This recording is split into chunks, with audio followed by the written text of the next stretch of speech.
բակները, որոնք այսօր հավաքված են սառեցված նախկին հոգևորականի կողքին։ Երեկ առավոտվանից իմ հեռախոսահամարը սկսել է տարածվել տելեգրամյան ալիքներում,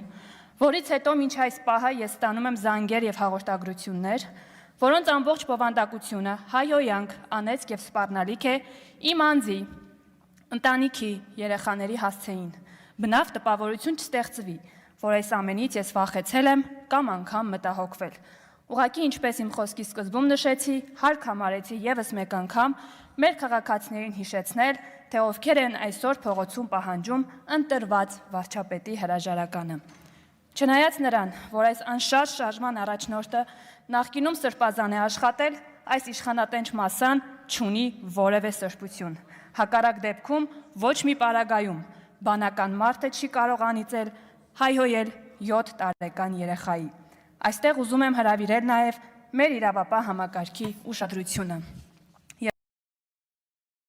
Եվ խնդրում եմ իմ այս ելույթն ընդունել որպես հաղորդում հանցագործության մասին։ Իսկ հիմա ուզում եմ դիմել Վազգեն Գալստանյանին։ Պարոն Գալստանյան, չեք հավատա, բայց ես ձեզ հասկանում եմ։ Հասկանում եմ, որ հանձնարարական ունեք մի մարդու կողմից, ում անունով դիմելու համար մեր երկրում տարիներ առաջ մարդ է սպանվել։ Դե բնական է, կվախենաք։ Երբեմն նաև կպատկերացնեք, թե ինչեր կարող են անել այդ նույն մարդիկ ձեզ հետ, ձեր առջև դրված առաջադրանքը չկատարելու դեպքում։ Եվ միգուցե այդ ծանր հոգեվիճակում ստիպված անում եք քայլեր, չգիտակցելով դրանց խղճուկ ու ճղճիմ լինելը։ Ինչ ասեմ, մի խորհուրդ կարող եմ տալ միայն։ Վստահ եմ, գոնե հոգևորական աշխատած տարիներին տերունական աղոթքը սովորած կլինեք, ի տարբերություն շատերի։ Հաճախ աղոթեք, մեղքերի թողություն հայցեք Աստծուց։ Թե չէ փորձում եք մեզ վախեցնել, սպառնալ, բայց ինքներդ էլ քաջ գիտակցում եք, որ մենք որևէ դեպքում չենք վախենում, ընդհակառակը ավելի ենք ուժեղանում։ Խնայեք ձեր էներգիան ու ռեսուրսը, դա անձամբ ձեզ դեռ շարունակում ենք մեր աշխատանքները, տարատեսակ թեմաների քննարկումներ ենք իրականացնում, երեկվանից էլ տիկին գլխավոր դատախազը Ազգային ժողովի այս ամբիոնից մեզ ներկայացնում է միջնորդություն, կապված Քոչարյանի պատգամավորներից մեկին անձեռնախելիությունից զրկելու հետ, բայց նույն դաշնակները,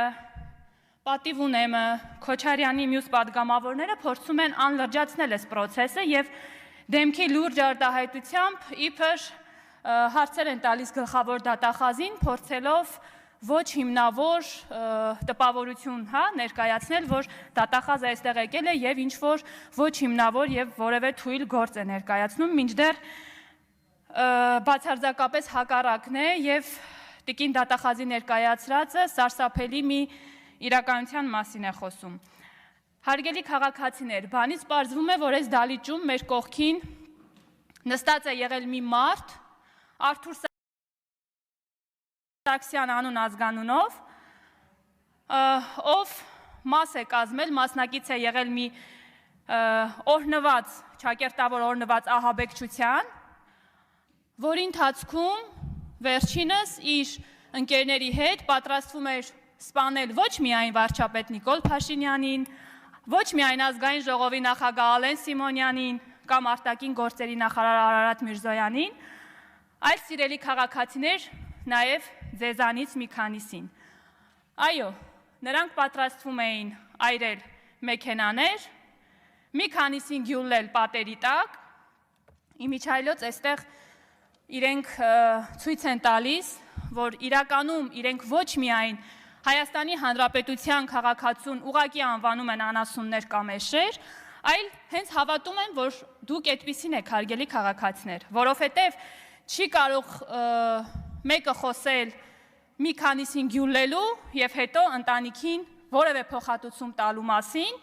եւ արտահայտվել, որ այդպիսով այդ ընտանիքները կլինեն գոհ եւ երջանիկ եւ իրենք էլ կգան իշխանության։ Ես վստահ եմ, որ Հայաստանի Հանրապետության քաղաքացիները այս ամեն ինչը շատ լավ գիտակցում են ու վստահ եմ, որ նաեւ այս գիտակցումը հասկանում են այս նույն մարդիկ, ահաբեկչություն իրականացնող մարդիկ, որովհետև իրենք հասկանում են, որ Հայաստանի Հանրապետությունում 2018 թվականից ի վեր իշխանության գալ հնարավոր է միայն ու բացառապես արդար ընտրությունների միջոցով։ Իսկ Հայաստանի Հանրապետության քաղաքացին վաղուց իրենց քաղաքական աղբանոցն է նետել եւ իրենք քաջ գիտակցում են, որ միակ տարբերակը, որ կարող են գալ իշխանության, դա ահաբեկչությունն է, որը ի պատիվ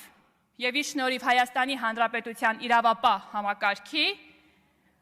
բնում խեղդվեց այդ ձեր օպերացիան։ Շնորհակալություն եմ հայտնում առիթից օգտվելով եւս մեկ անգամ մեր իրավապահ համակարգին։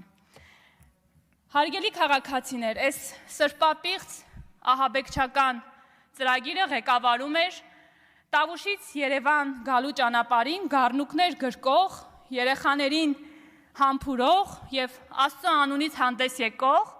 բայց միևնույն ժամանակ սատանայի հետ գործարք կնքած Վազգեն Գալստանյանը։ Սրանք խոսում են եկեղեցու անունից, խոսում են, որ այսօր քաղաքացիական պայմանագիր կուսակցությունը, խմբակցությունը, իշխանությունը դուրս է եկել հայոց եկեղեցու դեմ։ Այսօրվա իշխանությունը, հարգելի քաղաքացիներ, փորձ է անում եւ ամեն ինչ անելու է, որպեսզի Սուրբ եկեղեցին ահաբեկիչների ворջ սարքած անձանցից ազատի եւ իրականում վերադարձնի այն մարդկանց,